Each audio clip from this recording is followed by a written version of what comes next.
누가 이웃이냐? 도와주면 선대하면 이웃 된다는 제목으로 말씀을 전하겠습니다. 이 본문은 본문 위 1절부터 계속되는 내용입니다. 교회가 부자에게 선대하고 가난한 자를 하대하는 것에 대해서 그렇게 하지 말라, 차별하지 말라는 내용입니다. 본문을 보면 성경에 기록된 대로로 구약성경 말씀을 인용합니다. 이웃 사랑하기를 내 몸과 같이 하라. 그러면서 사람 차별하지 말라를 말해요. 본문이 인용하는 이웃 사랑하기를 자기 몸처럼 하라는 레위기 19장 18절에 나오는 말씀입니다. 문맥은 이웃과의 관계를 말하는 내용이에요.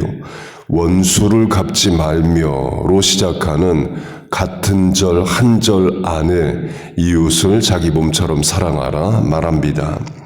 이때 이런 질문을 할 수 있습니다. 원수의 죄 문제는 어떻게 하느냐? 그 위에 절이 답을 줍니다. 공의로 사람을 재판할지며 곧 원수가 죄를 지으면 당하고만 있으라. 악인들이 악을 행하는 것을 방치하라. 그런 차원의 원수 갚지 말라는 게 아닙니다. 곧 원수를 갚지 말라는 것은 사적 복수를 제한하는 겁니다. 이는 어느 나라나 지금도 마찬가지입니다. 어느 나라든 사적 복수를 제한합니다. 예를 들어 원수가 밤에 내 집에 와서 양 10마리를 훔쳐갔습니다. 그럼 나도 원수 집 가서 양 10마리 훔쳐오면 되느냐? 그렇게 하면 안 된다는 거예요. 공의의 재판, 공적 재판에 호소해서 죄를 물으라입니다. 구약의 eye for an eye, 눈 하나는 눈 하나로 또 마찬가지입니다. 원수가 내 눈 하나를 상하게 했어요. 사적 복수로 하면 원수를 죽입니다. 사람의 본성은 누가 내 눈 하나 해를 가하면 눈 하나에 멈추지 않죠. 아예 죽여버립니다. 그러나 공적 재판에 호소하면 눈 하나는 눈 하나로 복수를 제한해요. 그렇게 공의로 재판하라를 말하는데요. 그 말씀 같은 절 안에 이게 있습니다. 너희는 재판할 때에 가난한 자의 편을 들지 말며 세력 있는 자라고 두둔하지 말고, 세력 있는 자 편들지 말라는 쉽게 이해가 됩니다. 그런데 가난한 자의 편들지 말라는 말씀을 했어야 했느냐? 인간적으로 보면 그런 질문을 할 수 있죠. 곧 이유는 가난하다는 자체가 재판에서 의로움이 되지 않는다는 거예요. 미국식으로 하면 노조 측이라고 해서 사측보다 무조건 옳은 게 아닙니다. 20세기 유럽으로 하면 프롤레타리아트 노동자라고 해서 지주자본가보다 무조건 의로운 것은 아니에요. 로빈 후드나 홍길동을 성경은 정당화하지 않습니다. 곧 그 사람의 경제적 상태와 사회적 지위와 상관없이 공평하게 재판하라를 강조하기 위해서 하나님은 가난한 자의 편을 들면 안 된다를 강조하십니다. 그런 문맥 가운데서 내 이웃을 내 몸과 같이 사랑하라를 말해요. 본문은 그 말씀을 인용하면서 사람을 차별하여 대하지 말라로 적용합니다. 이웃을 자기 몸처럼 사랑하라는 말씀은 예수님이 누가복음 10장 선한 사마리아인의 비유에서 나옵니다. 한 율법사가 예수님에게 와서 영생을 어떻게 얻느냐를 물어요. 예수님이 율법의 무엇을 말하고 너는 어떻게 읽느냐? How do you read it? 스로 묻습니다. 예수님이 율법에 그러자 율법사가 본문과 같은 답을 합니다. 하나님을 사랑하고 또한 이웃을 자기 몸처럼 사랑하라. 예수님이 옳다 하십니다. 그러면서 그렇게 하라 하셔요. 곧 율법대로 하나님 사랑하고 이웃 사랑하라는 겁니다. 그러자 율법사가 다음 질문을 합니다. 내 이웃이 누구니까? 곧 다 이웃이 아니라는 거죠. 율법사로 대표되는 유대인들이 자기 몸처럼 이웃을 사랑하라 할 때에 이웃의 범위를 정하고 있다를 말합니다.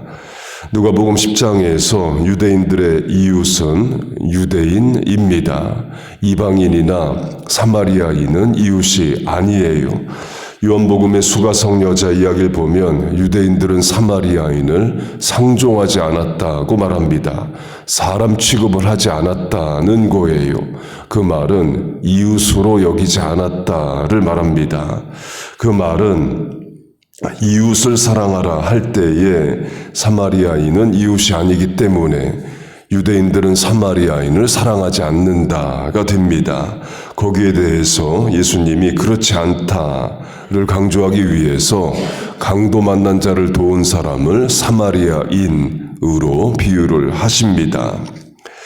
본문 앞 3절을 보면 부자에게는 좋은 자리에 앉으라고 말하는 반면에 가난한 자는 거기 서 있으라고 말합니다. 자기 몸처럼 사랑해야 할 이웃이 누구냐로 하면 본문이 말하는 교회는 이웃을 부자로 여기는 거죠. 자기 몸처럼 대하라. 자기가 좋은 자리에 앉고 싶듯이 부자에게 좋은 자리에 앉으라 말합니다. 가난한 자는 거기 서 있으라고 말해요. 이웃으로 여기지 않는다입니다. 이 성경시대에 이스라엘 안에 있으면서도 사람 취급 못 받는 대상이 사마리아 지역과 사마리아인이었습니다. 사마리아인은 요르단이나 레바논 사람이 아닙니다. 이스라엘 안에 있는 이스라엘 사람이에요. 그런데 유대인들은 사마리아인을 차별했습니다. 그걸 지금의 근대국가 이스라엘로 하면 지금 이스라엘 안에 800만 이스라엘 국민이 있습니다. 그 가운데 200만 명은 아랍계 이스라엘 국민이에요. 가자지구 서안지구를 말하는 게 아닙니다. 이스라엘 안에 이스라엘 국민으로 아랍계 이스라엘 국민이 있습니다. 가자지구 서안지구는 팔레스타인이라는 독립국가입니다. 유엔에도 가입한 다른 나라이에요. 그 지금의 이스라엘은 유대인들로만 구성된 나라가 아닙니다. 국민의 25%가 아랍계 이스라엘인이에요. 그래서 아랍계 정당도 있고 타운의 시장도 나오고 국회의원도 다 있습니다. 예수님의 성장지인 나사렛은 아랍계가 다수인 지역으로 아랍계가 시장하고 있는 지 오래이에요. 법적으로는 아랍계 이스라엘인들에게 차별이 없습니다. 시장, 국회의원 다 하고 의사, 변호사, 교육의 기회도 직업의 차별도 없습니다. 그런데 현실적 차별이 있습니다. 지금은 폐지가 됐지만 오랫동안 이렇게 차별을 했어요. 유대계 이스라엘인이 자동차를 사면 번호판 색깔이 다릅니다. 아랍계 이스라엘인들의 자동차 번호판 색깔을 또 다르게 했어요. 군대로 하면 아랍계 이스라엘인들 군복무할 수 있습니다.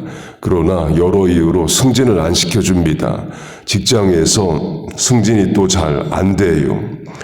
지금도 이스라엘 안에 사마리아인이 있습니다. 아랍계 이스라엘 국민이에요. 유대계 이스라엘인들이 아랍계 이스라엘인을 이웃으로 생각을 할까요? 이웃으로 여기지 않습니다. 자기 옆집에 아랍계 이스라엘인 이사 오는 거 싫어합니다. 자기 자녀가 아랍계 이스라엘인과 결혼하는 거 결사반대합니다. 당연히 아랍계 이스라엘인도 유대계 이스라엘인을 이웃으로 생각하지 않습니다. 서로 싫어하고 서로 미워해요. 그리고 이스라엘 안의 유대인들이 아랍계 이스라엘인보다 더 싫어하는 대상은 예수 믿는 유대인입니다. 유대인인데 예수를 믿는다. 그건 용납할 수 없는 일이에요. 집안에 동네에 예수 믿는 유대인들이 있으면 폭탄 던지는 일이 지금도 일어납니다. 마지막으로 그러면 어떻게 유대인과 사마리아인은 이웃이 될 수 있느냐입니다. 예수님이 답을 주십니다. 선한 사마리아인의 비유가 그걸 말해요. 유대인이 강도 만났을 때 사마리아인이 도와줍니다. 곧 이웃이 누구냐라는 질문에 예수님은 돕는 이야기를 하셔요. 그 말은 어떻게 하면 이웃이 될 수 있느냐? 도와주면 이웃이 된다. 어려움 당할 때 선대하면 이웃이 된다. 이에요. 강도 만난 자를 유대인인 제사장도 유대인인 레위인도 돕지 않고 그냥 지나갑니다. 그런데 사마리아인이 도와줘요. 그러면 이웃이 되죠. 강도 만난 유대인이 자기를 도와 살린 자가 사마리아인이다. 그러면 평생 은인으로 삼고 이웃이 됩니다. 곧 이웃이 되는 방법은 도와주는 것, 선대하는 거예요. 본문으로 하면 교회가 부자만 선대하지 않고 가난한 자에게도 선대하는 겁니다. 그리고 부자도 가난한 자를 선대하고 가난한 자도 부자를 선대하는 거예요. 그럼 다 이웃이 되죠. 미국 사는 우리로 하면 옆집과 이웃되는 방법도 마찬가지입니다. 선대하는 거예요. 친절하게 인사하고 도울 수 있을 때 돕는 겁니다. 전도 대상자와 이웃되는 방법도 선대하는 겁니다. 선물도 하고 또 어려울 때 도우면 다 이웃이 됩니다. 곧 예수 믿는 우리는 법이 정한 정도의 차별을 안 한다. 그걸 넘어섭니다. 도리어 이웃이 되고 이웃을 자기 몸처럼 사랑하는 실천을 하게 돼요. 그 실천적 방법 중에 선한 사마리아인의 방법이 있습니다.